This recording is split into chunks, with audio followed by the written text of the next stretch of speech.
Hello friends, welcome to my channel Tunga Adige. ಯಾರು ಹೊಸದಾಗಿ ನನ್ನ ಚಾನಲ್ ನೋಡ್ತಾ ಇದ್ದೀರಾ, ಪ್ಲೀಸ್ ಸಬ್ಸ್ಕ್ರೈಬ್ ಮಾಡ್ಕೊಳ್ಳಿ. ಪಕ್ಕದಲ್ಲೇ ಇರೋ ಬೆಲ್ಲೈಕನನ್ನು ಕ್ಲಿಕ್ ಮಾಡಿ. ಫ್ರೆಂಡ್ಸ್, ಹೇಗೋ ಮಾವಿನ ಹಣ್ಣು ಕಾಲಾಗಿರೋದೊಂದು ಒಂದು ಒಳ್ಳೆ ಮಿಲ್ಕ್ ಶೇಕ್ ಮಾಡೋದು ನೋಡೋಣ. ಮ್ಯಾಂಗೋ ಮಿಲ್ಕ್ ಶೇಕ್ ತುಂಬಾ ಚೆನ್ನಾಗಿರುತ್ತೆ. ಇದನ್ನು ಹೇಗೆ ಮಾಡೋದು ಅಂತ ನೋಡೋಣ ಬನ್ನಿ.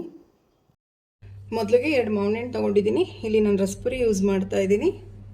ನೋಡಿ, ಸಿಪ್ಪೆ ಎಲ್ಲ ಇರಿದು ಈ ರೀತಿ ಸಣ್ಣದಾಗಿ ಕಟ್ ಮಾಡಿ ಇಟ್ಟಿದ್ದೀನಿ. ಒಂದು ಜ್ಯೂಸ್ ಜಾರ್ ತೊಗೊಂಡಿದ್ದೀನಿ. ಸಣ್ಣದಾಗಿ ಹಚ್ಚಿರೋಂಥ ಮಾವಿನ ಹಣ್ಣು ಹಾಕ್ಕೊತಾ ಇದ್ದೀನಿ.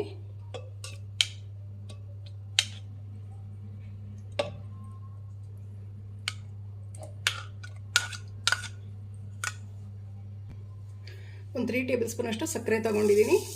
ಮಾವಿನ ಹಣ್ಣು ತುಂಬ ಸಿಹಿ ಇದೆ, ಸೊ ಅದಕ್ಕೆ ಒಂದು ಸ್ವಲ್ಪ ಸಕ್ಕರೆ ಕಮ್ಮಿ ತೊಗೊಂಡಿದ್ದೀನಿ. ನಾನು ಕಾಯಿಸಿ ಆರಿಸಿರೋ ಅಂಥ ಹಾಲು ಹಾಕ್ತಾಯಿದ್ದೀನಿ. ಚಿಲ್ಡ್ ಮಿಲ್ಕ್ ಹಾಕ್ತಾಯಿದ್ದೀನಿ, ಒಂದು ಅರ್ಧ ಕಪ್ಪಷ್ಟು. ನೋಡಿ, 1-2 ಸ್ಕೂಪಷ್ಟು ವೆನಿಲಾ ಐಸ್ ಕ್ರೀಮ್ ಹಾಕ್ತಾಯಿದ್ದೀನಿ. ನಿಮಗೆ ಎಷ್ಟು ಬೇಕೋ ಅಷ್ಟು ಹಾಕ್ಕೊಳ್ಳಿ. ನೋಡಿ, ಮತ್ತೊಂದು ಸ್ಕೂಪ್ ಹಾಕ್ತಾಯಿದ್ದೀನಿ.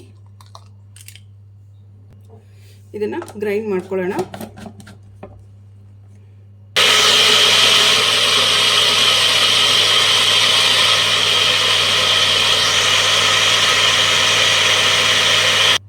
ನೋಡಿ, ಮ್ಯಾಂಗೋ ಮಿಲ್ಕ್ ಶೇಕ್ ರೆಡಿ ಆಗಿದೆ. ಜ್ಯೂಸ್ ಗ್ಲಾಸ್ ತೊಗೊಂಡಿದ್ದೀನಿ. ಮ್ಯಾಂಗೋ ಮಿಲ್ಕ್ ಶೇಕ್ ಹಾಕ್ತಾಯಿದ್ದೀನಿ. ಫ್ರೆಂಡ್ಸ್, ನೋಡಿ ಎಷ್ಟು ಚೆನ್ನಾಗಿ ಬಂದಿದೆ.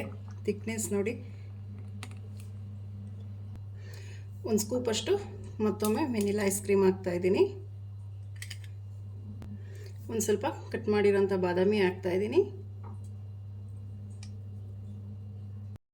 ಫ್ರೆಂಡ್ಸ್, ನೋಡಿ ತುಂಬ ರುಚಿಯಾದ ಮ್ಯಾಂಗೋ ಮಿಲ್ಕ್ ಶೇಕ್ ರೆಡಿಯಾಗಿದೆ. ನೀವು ಒಮ್ಮೆ ಟ್ರೈ ಮಾಡಿ ಹೇಗೆ ಬಂತು ಅಂತ ಹೇಳಿ. ನಿಮಗೆ ವಿಡಿಯೋ ಒಂದು ಸ್ವಲ್ಪನಾದರೂ ಇಷ್ಟ ಆಗಿದರೆ ಫ್ರೆಂಡ್ಸ್ ಆ್ಯಂಡ್ ಫ್ಯಾಮಿಲಿ ಮೆಂಬರ್ಸ್ಗೆ ಶೇರ್ ಮಾಡಿ.